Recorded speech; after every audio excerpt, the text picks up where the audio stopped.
This week on Hatter or Lower, we are joined by yet another very special guest. A warm welcome to the podcast, one of the 88 heroes, Rob Johnson. How are you getting on this evening, Rob?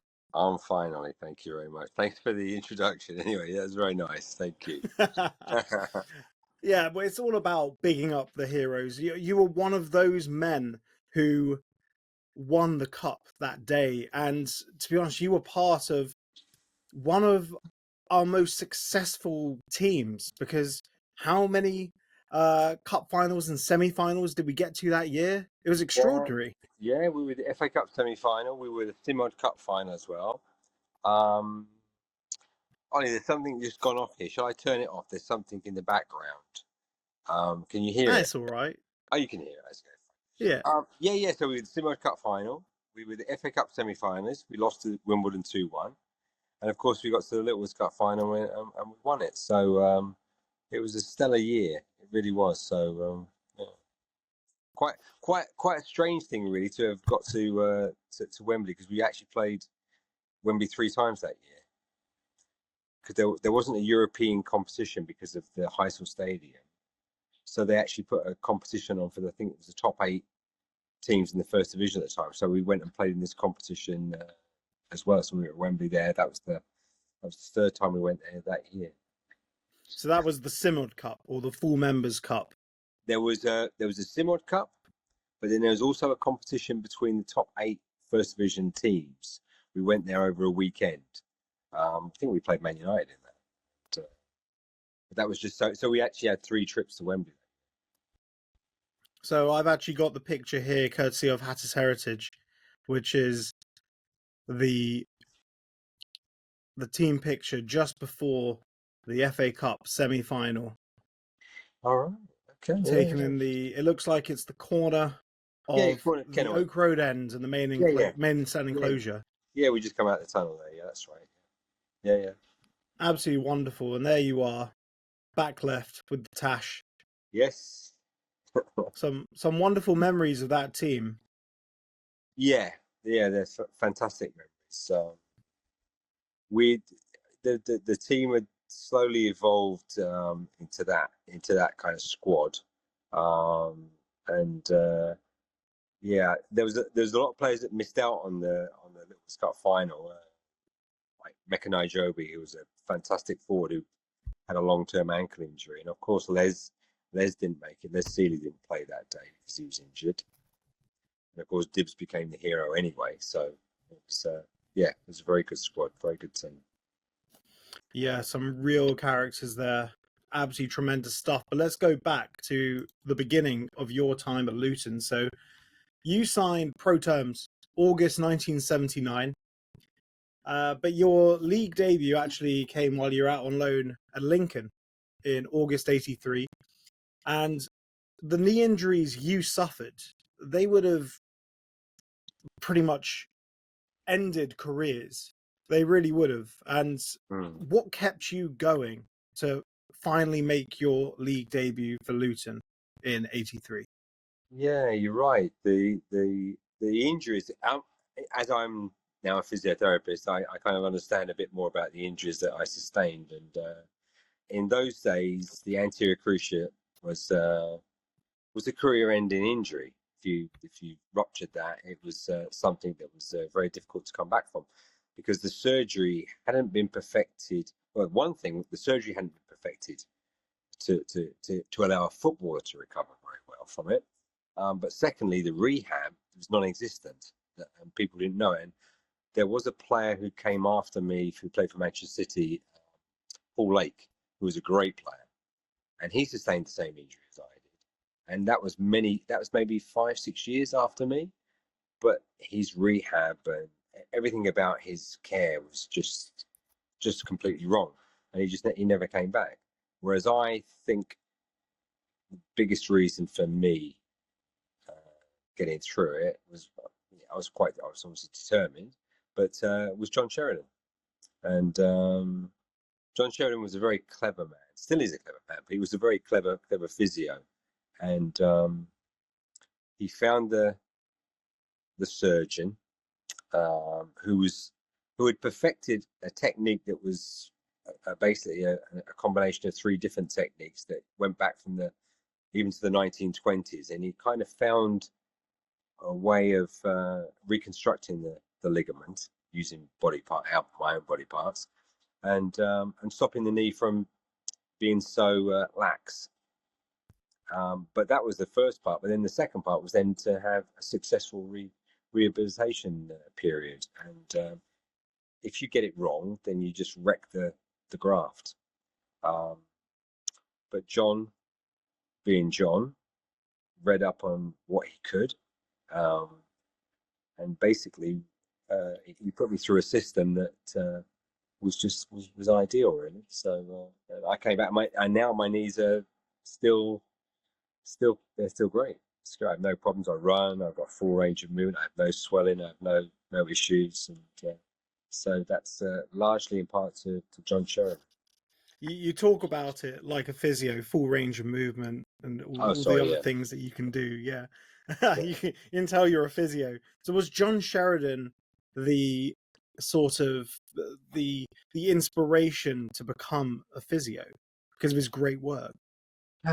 You know, I didn't think so at the time, but as I kind of reflected on things, how did I get to be interested in physio?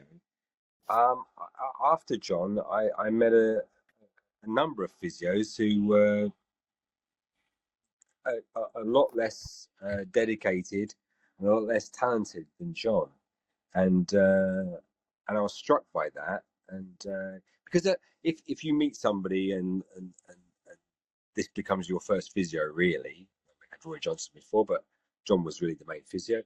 You take that's normal, but John Sheridan wasn't. He was anything but. He was extraordinary. So, and his way of caring, and I mean, John rehabilitated me during the time that was Luton's first year in the they just won we just won promotion, so we had a hell of a season that season, and we were trying to avoid relegation, which obviously we did with that last day win at Manchester City. Well, John was dealing with all of that. He also had Mick Saxby, who had a career-threatening injury too, and yet he still managed to find time. So, being a physio now, that's the fact that he had the time and the energy and the empathy to be able to give me some time, give me some energy, give me some care is just extraordinary. Because in professional football, it's about winning games. It's about the people who are injured. You're no good to the manager, really. You're kind of surplus to everything. You're just a drag. But no, John really did show me what being a great physio, he gave an example of what a great physio is, and also what a fantastic human being he was too. So yeah. So yes, I would. Long answer, but a short answer would be yes. I think John was my inspiration, but it was in reflection. I didn't really think of it at the time. Well, I just want to pick up on one thing you said there about you don't want to be a drag to the manager. So you worked under one of the most legendary managers that Luton Town have been fortunate to have, David Pleat, and I've got a great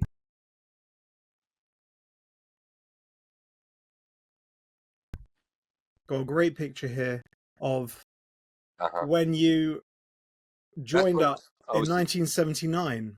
Yeah, I think that's. I might be wrong, but I think that's 78. That's 78. Right. Okay. I'm an apprentice there, so I'm 16. You look very happy. Yeah, well, yeah. The gaffer gave me some stick about this because he'd been told to gather all the new players together for this picture before our first run up. I think we were at Warden Hills at the time, and so he put us into this group because we were all the new players, and then he just gave us this bit of a talk, and his talk kind of concerned me because I was 16 and I was going there, full of beans, and he sort of said, "Well, we're gonna go running now. You're doing this for yourself. Forget everybody else. Forget everybody around you. This is like for the start of your career. It's like everything in your career. It's for you." it struck me that it wasn't like a team thing. It was a and I kind of was listening to him and not quite understanding that. And so I had a bit of a confused look on my face. But if you looked around, there's Neil Madden below me and Martin Conquest, John Woodward, who sadly passed away recently, next to me. And I can see, I mean, Kirk Stevens there. There's a few names there that I know all the players there. But anyway, there's a few people with frowns on their face. But he picked on me afterwards. He said, "Rob, you can smile now if you like." And I looked at him and I realised I was obviously, letting my feelings out because I was a bit confused about why he was saying that. So I was expecting him to say, "Right, we're a great team. We're all going to go out this. We work together. We're all together." Blah. He was saying, "No, it's all for yourself." So So I don't think he was very happy with the fact that I didn't have a big smile on my face. Oh, that's fair to be honest. You were a kid. You were a kid at the time. It must have been know. very daunting. It was. It was very completely new to me, and I hadn't really. I'd been involved. I'd been at Tottenham. I'd been at QPR and Luton as well, and Southampton as well briefly. But I was kind of somebody who'd just been playing Sunday League football for my team, and I got noticed by it because I was playing for Bedford Town. I got to Bedford Town through Barry Fry being the manager there. I knew his dad. His dad was like a father figure to me, and he took me down there for a trial. I ended up playing for the first team when I was 15 in Southern League. So that's how I got noticed. But I was still very, very, green. Let's say I was very young. So you did eventually make it into the Luton Town first team after battling back from the ACL injuries that you mentioned. Do you remember who your debut was against? I think it was Birmingham. It was Birmingham. Yeah, because I think I got my first injury in Finland during pre-season in 1982, 4th of August. It was a memorable injury because I never forget that particular day. So and at that time I'd been substitute 3 times in the promotion winning team, but I'd never got on the pitch. And David Coates at that time was saying to me he couldn't believe I'd never played. How come you've not played in the first team yet? And of course, about 3 days later, I got injured again. And I didn't play for a whole year. So that put my debut back even further. So yeah, it's Birmingham at home. Mick Harford didn't play. He was at Birmingham at the time, but he sustained an injury, which he told me about a number of years later.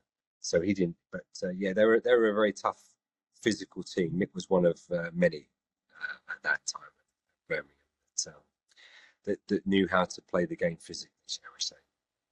Well, it was interesting. So Robert Hopkins scored for Birmingham, and Yes. then Brian Steen equalised. Yes. Yeah. The most fascinating thing I've noticed from looking back at that game, the attendance. Like, would you care to guess what the attendance was? Very interesting. Maybe I don't know, maybe 14. I'm sorry, 14, 15,000 maybe. No, a bit high. It was 11,111. So 11111. Yeah, I know. That's crazy, right? Yeah. Because we had at that time there was standing, wasn't there? The Oak Road and the Kenilworth Road as well. Yeah. So okay. Yeah, it was quite low for a first division game. It was a very young lineup. So 5 of the players were 21 years old or younger. Really? Yeah. Can you name the starting lineup from your debut? Oh God. No. It's a tough question. I'll run through it for you. Was it Les in goal? Yeah, it was Les in goal. The ever-present Les Seeley. Kirk Stevens? Yeah. Yep.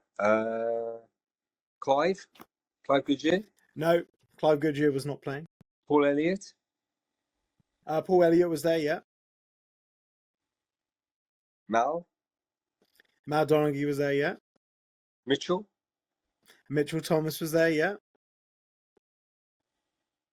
Wayne Turner was there, yeah. than me, because I played midfield that day. Yeah, that's the easy one, isn't it? Yeah. Ricky. Rick Yeah, played. Ricky Hill. Rick Yeah, played. Brian played obviously because he scored. yeah. Uh, This last was one's going was to be Mark? two more. Mark?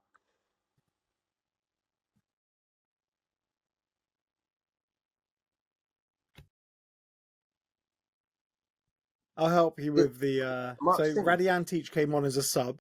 Okay, ready. Gary Parker, but Gary Parks. you're missing one very obvious one, an absolute wizard of a wide player. Oh, Mossy.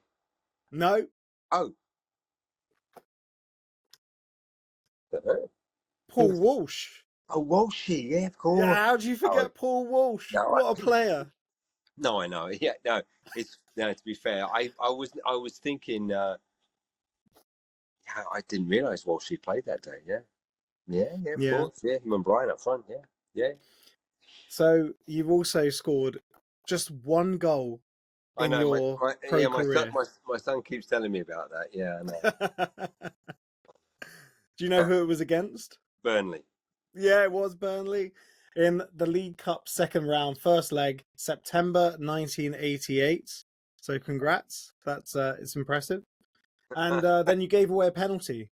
I did. I had a very I had a interesting game that day. Yeah, scored a goal, gave a penalty away, and got taken off after 70 minutes. I had the full range of emotions. I think. Yeah, it's all right. We won the second leg 1-0 at I know. Turfmoor. I know. Yeah, all was fine. All was fine. So we'll talk a little bit about the 87-88 season because that was tremendous. You found some consistency in terms of your performance. Like you kept having niggling injuries throughout your time, but you still, made over a century of appearances for Luton, which is just fantastic. Shows the longevity. 126 appearances in total. And so in 87-88, you appeared in the League Cup final against Arsenal. Talk to me about that day. I think the team was a big surprise to everybody. I think, including us, because I think we had. I played every game in that cup run, I played right side midfield, centre midfield, right back, left back. I think I played 4 different positions in that cup run, and I think we had Darren McDonough got injured the day before, or 2 days before, 2 days before the final, so he would have been playing, and he didn't play. I was playing. I knew I was playing. Well, I knew I was playing left back at that time. That about 2 days or 3 days before the final, but that was the only time I knew. I didn't know I was playing left back. David Priest just came back. Ricky just came back. They'd been out injured. I think Priest had played one game, and I don't think Ricky had even played a game. So, and then Les got injured as well. So there was a real change around in the last week just before the final. So, but the funny thing was, even though we had Ricky and Precy coming back for almost their first games, we felt really quite confident. We'd had a bit of a rough run. We'd lost to Wimbledon in the semi-final for the FA Cup, and we'd lost a couple of league games, which was a bad run for us. But we went out with a lot of confidence, and we played with a lot of confidence as well. So and Arsenal, the next year, Arsenal did the double with almost the same team that we played. So it was a very strong Arsenal team, and they obviously felt very at home at Wembley, probably more so than we did. But I think the day was sometimes you see in football as almost a poetic thing that it was meant to be, and on that day it seemed to be that way for us. The first half was, I think we did outplay them, and we looked like we were on top, and we scored a goal, a great goal from Brian, set up by Fozzie, and but the second half they blitzed us, and we went from 1-0 up to 2-1 down, but it could have been 3-1 or 4-1. Dibble played a blinder. He certainly did, and it was just it just seemed to everything seemed to kind of fit into place. When things went against us, they didn't go against us disastrously. We were still in the game, and we had we had young Kingsley back playing a fantastic. I mean, young. When we look at the team, 2 players who hardly played in the last 3 months, Precy and Rick. Kingsley, young lad coming in, Dibbs coming in at short notice. That's a huge gain when you've not been playing regularly. So yeah, it was quite incredible that we could come back at the end of the game the way we did. But we did. So when was this picture taken? It's in front of the main stand. I was a couple of months old, so I obviously wasn't there. Don't you remember? Oh, can't you? People call me a plastic because I wasn't at the 88 Cup final. I was only born 2 months later. Well, I guess if I'm thinking right, we played Watford just after, and I think we paraded the cup around. Oh, lovely! That day, I think that's what. Yeah, which was that's again quite poetic, really, isn't it? So yeah, I think that was that game. Yeah. Yeah. To this day, Watford still haven't won a major trophy. Yeah. It's very amusing. It's something that we can always hold over them. Hey, absolutely. Yeah. It's a nice rivalry. It is. Will you be tuning in to watch the Luton Watford games this season? I will. We went. I took my son there. The last when in the championship when we won promotion. So Watford came to us probably 2 or 3 games before the end of the season. So we were lucky enough to go there and see a great 2-0 win and get my son to experience a derby crowd, and he loved it. It was fantastic. He was asking me what they were singing all the time when they were singing "Who Are You?" He said, "Daddy, what are they saying? What are they saying?" I said, "They're asking the Watford fans, who are you?" And he went, "Okay." Did he ask you if the Luton Town fans had any Rob Johnson songs? No, he knows. I think he knows they did. So hopefully, if they did, it probably weren't too polite. Yeah, it would be good to see you back at the Kenny next season as well. Yeah, it's great. I mean, it's been fantastic to see the club, rise back up again and see the famous orange kit again, which is at the time when I first joined Luton, we as a player, you weren't that in love with the orange kit, to be honest, but it's an iconic kit. It's a fantastic football kit. So it was great to see that paraded around the Premiership grounds again last year. So, yeah, it'd be nice to see it again, to be fair. I have to say, I personally, I'm not a fan of the orange kits either. I voted white when it was put to a public vote. Yeah. Here's a bit of a trip down memory lane. So this would have been 1998, 10-year anniversary. Oh yeah. When you all got together at the Strathmore Hotel in Luton. Yeah. Some good memories there. Yes. Yeah, it was lovely to come back. That was I was living up in Sheffield at the time, and Peak District, and it was great to come down and see everybody. Yeah, there was we looked a lot younger. You've aged well. Yeah, Mick Harford hasn't changed at all. No. Well, Mick's a fantastic human being. It's always great to see him and great to talk to him. He hasn't changed a bit. I always think about Mick when he first came to the club.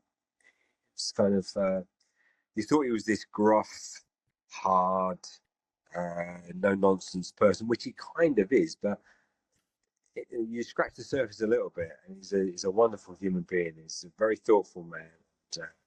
He's he's a great part of the club. He's a great part of the heritage. I'm so pleased that he has remained part of the club because he's a very important person.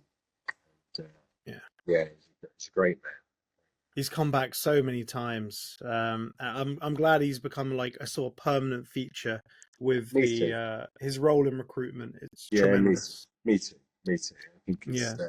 it's fantastic. And I saw John Moore at the playoff final against Coventry, and I introduced him to my son. And it was so lovely to see John, because John is another person from my youth team days there that I have just an immense amount of time for. Again, he's a Luton, and a wonderful person. Trevor Hartley as well is another person that I would like to mention. Just Trevor Hartley was a fantastic, such an underrated coach. A lot of the players didn't like him. I love Trevor. Trevor was fantastic. And Trevor was way ahead of his time. Never got the recognition as being the coach that he really was. Dave Coates too was great. So from your time in the academy, because I discussed this with Marvin Johnson, because the production of talent from the Luton Town Youth Academy from the 80s, 90s, going on to the early 2000s, like pretty much the entirety of John Moore's time at the club in a coaching capacity was kind of unprecedented. It was tremendous. Yeah. Well, I think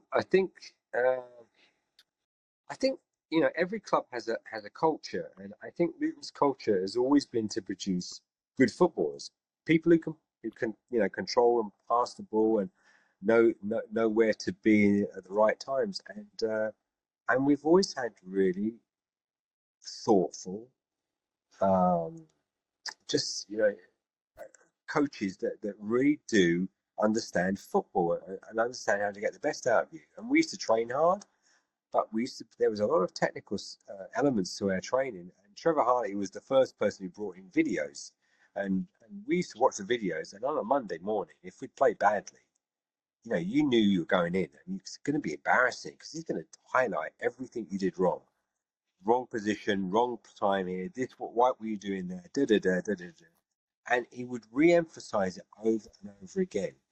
And I'd had him as a reserve team coach, so I knew what to expect when I was in the first team with him. But it was a shock to some of the first team players because they didn't, they'd not had their shortcomings pointed out quite so bluntly. And but Trevor was brilliant because he made you understand positioning, starting positions where you should be, because football is a flowing game, but there should be natural places that you end up where whatever's happening in the game, you should be somewhere in that vicinity to affect the game positively. And Trevor was brilliant at just getting that over to you. So I think and Trevor was just one of a long line before him. David Coates was he was just loved football. He just loved football, and he could tell you about a game 25 years ago and what happened in the 25th minute and how this guy dummied this way and did. He could tell you, and he just knew it. He's like an encyclopedia. And John was just this person who had just great morals about getting the best out of yourself, always doing your best. Don't let yourself down. Don't let whatever happens here. Don't let yourself down, because disappointments come along with professional football, and many people get disappointed, and it's easy to go down the wrong track and feel sorry for yourself and blame other people. But John was always about look at yourself. Whatever happens, don't let yourself down. And, his words were they were gold dust. They were fantastic. That's amazing. I've heard so many good things about John Moore. Personally, never met him. Would love to meet him. He just seems like a lovely bloke. He really does. Yeah. But I also have something very important to ask you. So through the Hatters Heritage Archives, where we've dug through so many programs, we've been through thousands of programs, and this is one that my colleague from Hatters Heritage, Will, found, which is absolutely sublime, and we have to talk about it. As soon as I realized I was going to have the chance to to talk to you. We have to talk about the pigeons. So, firstly, why is it called pigeon fancier? It sounds a bit dodgy. I never thought about that before, to be fair. You know, I've got no idea really why it's called pigeon fancier. I don't know. Well, the reason, I mean, where I was brought up, it was a council estate, and I didn't have a father. I was with my mother, and a lot of my friends, their dads had pigeons, and I don't know why, but it became something that I craved, and so I got a couple of other dads around the corner. They kind of built a bit of a loft up for me, and I got some pigeons, and so I was like my mates. We had some pigeons, and I flew them, and yeah, it was an interest for a number of years, and I became a member of the Kempston Road South Pigeon Club in the day, which is still running, and I actually still know the chairman of that particular club. But yeah, no, there's no connection with me with pigeons anymore. I got the dog here on my arm. He's trying to do chewing me, so I've got enough with. So you had 35 pigeons in 1985. I did. Did they have names or just No, numbers? no. I didn't go down that road. No. They were kind of working animals, really. They kind of I like I enjoyed them. They were very peaceful things to have, and professional football is, a lot of the lads. I mean, I played snooker as well, but a lot of the lads, they like to have a bet, or they like to play snooker, or they like to do whatever they did. And my pastimes were a little bit more, well, they weren't cerebral, but they were a bit more natural, shall we say, with looking after something else. So looking after the pigeons was something that kind of took my mind off football.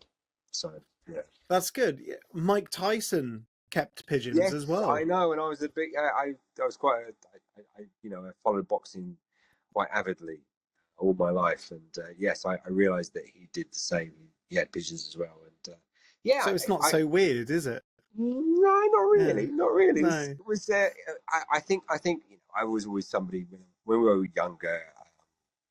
We used to go birds nesting. We used to go fishing with a rod, not a rod, but a net in the brook. And so we thought of ourselves as country people. We weren't really. We were young boys, and we liked animals. So having pigeons seemed to be quite a normal thing to do where I lived. So, I'm glad you cleared it up, because when I came across this and I saw pigeon fancier, and there's you cradling a pigeon, looking at it so lovingly, I was kind of worried. Yeah. No, it was nothing like that. It was, yeah, I just looked after them. Yeah, and also the hairstyle's fantastic as well. Like, that is peak 80s, and the tash as well. Absolutely tremendous, really. Thank you very much. It's like, I don't know if you're a fan of the TV show Friends. It's Ross Geller from from all the flashback videos. Yes. Yeah. I do, yeah. Yeah, Ross Geller was just copying your look, obviously. Of course. Well, I obviously a bit of a trendsetter at the time as well. Without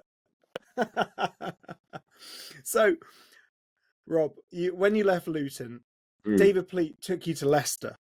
Yes. And was it tough to leave Luton, or was it the point where Luton were just selling everything that wasn't nailed down?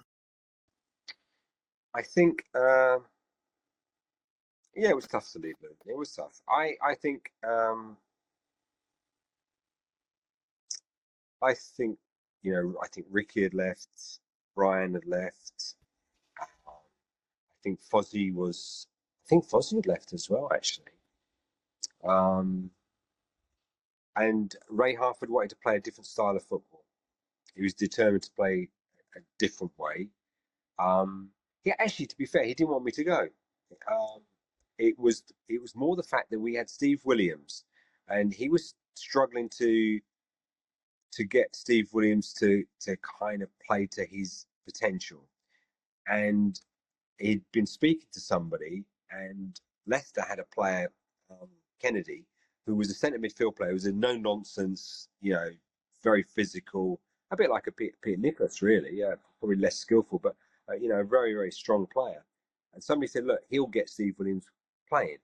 Put him next to him, and he'll get him playing because he'll win the ball and he'll provide the ball for him. And Steve Williams then will show you what a player he is. So Ray sort of contacted Leicester about Kennedy, and David Pleat just said, well, I'll let him go if you let me have Rob Johnson. So it was just really that, and there was no kind of part of me that wanted to leave. But I think I went up there. John Moore was there as the youth team coach at the time, so there was another connection. And to be fair, they signed a lot of good players. Gary McAllister was there, top player. Steve Walsh, centre half, another fantastic player. They signed Wayne Clark, and so they looked like they'd signed players to look to win promotion because they were in the old Division 2. So it seemed like it would be, possibly a good thing to go, but it didn't work out. It just didn't work out. Davey got sacked, a year later. The team, we didn't perform. Davey wanted us to play a brand of football which we were probably a couple of players short of being able to do that. And we signed Alan Evans from Aston Villa as well. And so there was a lot of experience there, but the team didn't gel. I think his coaching staff, was not what he needed. He didn't have a Trevor Hart. He didn't have a David Coates. He had a John Moore. John Moore was with the youth team. And I think we had two other managers who were his first team aides, really. Gordon Lee, ex-Everton, who wasn't really a coach. He was more of a manager. And Bobby Roberts, who, again, coaching didn't seem to be, the sessions we put on and everything, we just didn't get anything out of them. And the team rapidly started to disintegrate. Mm-hmm. But then you moved on to Barnet and Hitchin. At what point did you start working towards being a physio? When I was at Hitchin. I had a short spell at Barnet, but I enjoyed my time at Hitchin. I was player coach there for a while, and I loved it. And I kind of got to the stage, I think, after I left Leicester, I was really, I wasn't that old, but I kind of had enough of professional football, and I was looking to do something else, and I suppose that's when I started thinking of physio. I didn't realise it would take me 5 years of education to get through it, because I didn't have any qualifications, so I had to go to night school, and I had to get A levels and all that sort of stuff, and I spent 3 years at university, which were very happy times, actually, very, very happy times. Yeah, university is a good time. I imagine you were a bit too old for Freshers Week, right? Well, I was really. I mean, we had about, I think, about 40 people on the course, and I wasn't the oldest student, I was glad to say. We had probably 7 or 8 mature students, and there was 2 ladies that were older than me, which I was surprised at actually at the time. But no, I didn't have a Freshers Week, but I really enjoyed the time there. It was great. It was tough for me. It was tough. I'd left school with a few CSEs, so going through A levels and then going through an honours degree was a pretty tough time. So I wasn't really about doing too much other than studying. I became a bit of a bookworm. So yeah, oh, it's good. Not too much of the high student life for me. Well, let's see how much of a bookworm you were. No physio questions here. This is a quiz about Luton Town Football Club now. Okay. So I'm going to give you the rules of the game right now. Hatter or Lower is powered by Hatter's Heritage, a website that does the important job of preserving the history of our club. They always need volunteers and patrons. You can check them out at hattersheritage.co.uk or get in touch by Googling Hatter's Heritage. That's exactly what Will from Luton Facts and Figures done. to get the names and appearance totals for 20 Hatters. I then ask who played more, player A or player B. The contender then has to guess who made more appearances for the Hatters and try and get as high up on our leaderboard as possible. It's now time to play Hatter or Lower. This week's contender is one of the 88 heroes, Rob Johnson. Right, how are the nerves? Yeah, well, you built me up there. I don't know. Yeah, you shocked me with this. Okay, yeah, well, let's go. Right. Who played more, Tim Breaker or Mitchell Thomas? For Luton, Yes, total appearances. Tim. Incorrect. Tim Breaker played 262 times for Luton Town. Mitchell Thomas, 341. Oh, no. I forgot Mitchell came back. He came back in the 90s. Forgot Mitchell came back. Of course he did. I forgot. That's an These are the easy ones as well. Oh, yeah. They get harder. Okay, well, hopefully I'll do better on the harder ones. Who played more, Brian Steen or David Priest?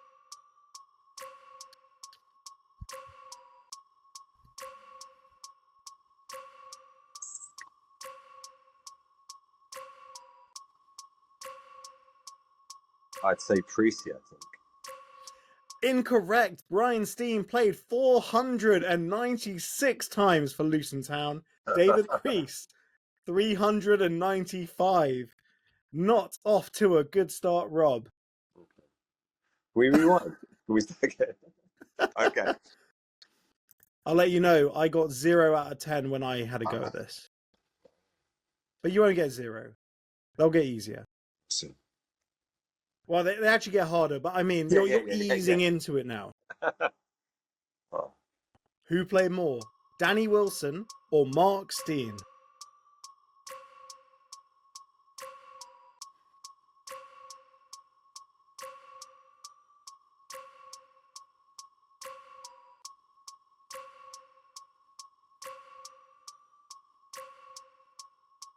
Danny Wilson.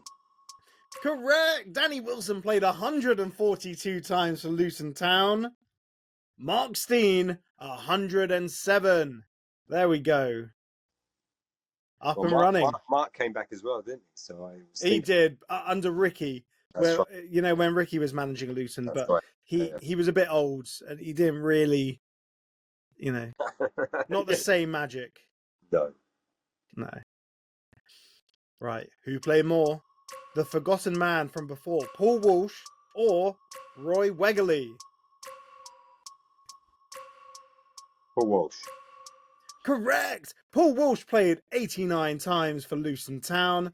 Roy Wegerle, 59. Here we go. On a run now. Next up, who played more? Wayne Turner or Kingsley Black? Oh.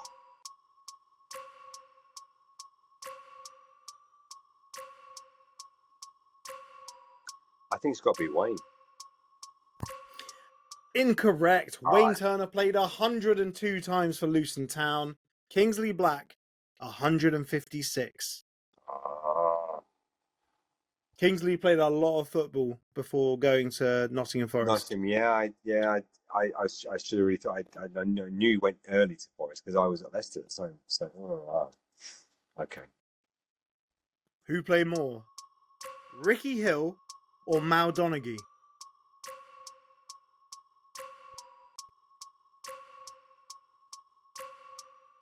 Well, Mal left to go to United. So Rick. Correct! Ricky Hill played 508 times for Luton Town. Mal Donaghy, 488. Mal was my roommate, so Rick's one of my best buddies, so glad I got that right. That's good. What was Mal like as a roommate? Fantastic. Any crazy stories?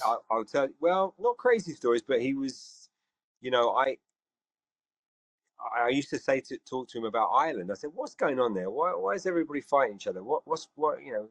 Why are they so crazy there?" And I was, you know, very very naive in my questioning, and he'd been through quite a lot of experiences out there, and he was just so patient with me. He kind of just gently explained that I didn't really know what I was talking about in a very, very nice way, and to kind of shut up. So I kind of did. But yeah, he was Mal's such a lovely, lovely person. Yeah, he was a brilliant roommate, but a brilliant teammate, brilliant player, brilliant person. A great player, really good player. Magic. Right, who played more, Richard Harvey or David Oldfield?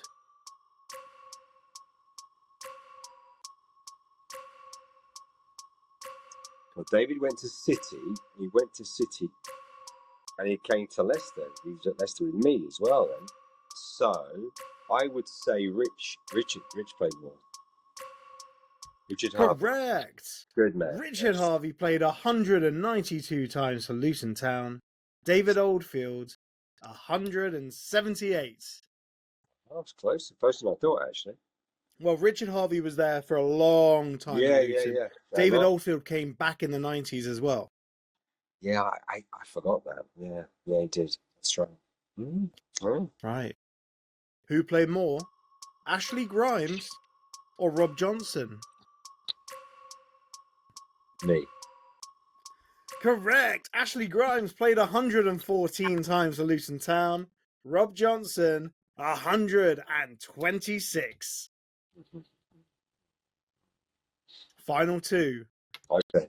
The pigeon is on the home straight now. Do pigeons have home straights? I think they do. Yes. They don't tell me that, but yeah, they never did.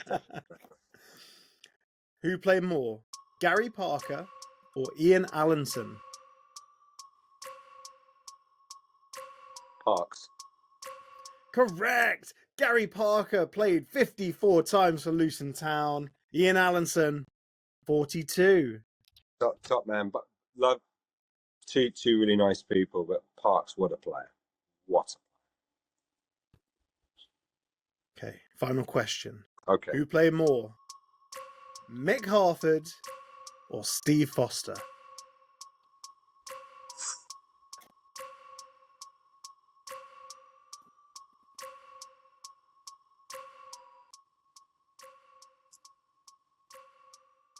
I'd say Fozzie.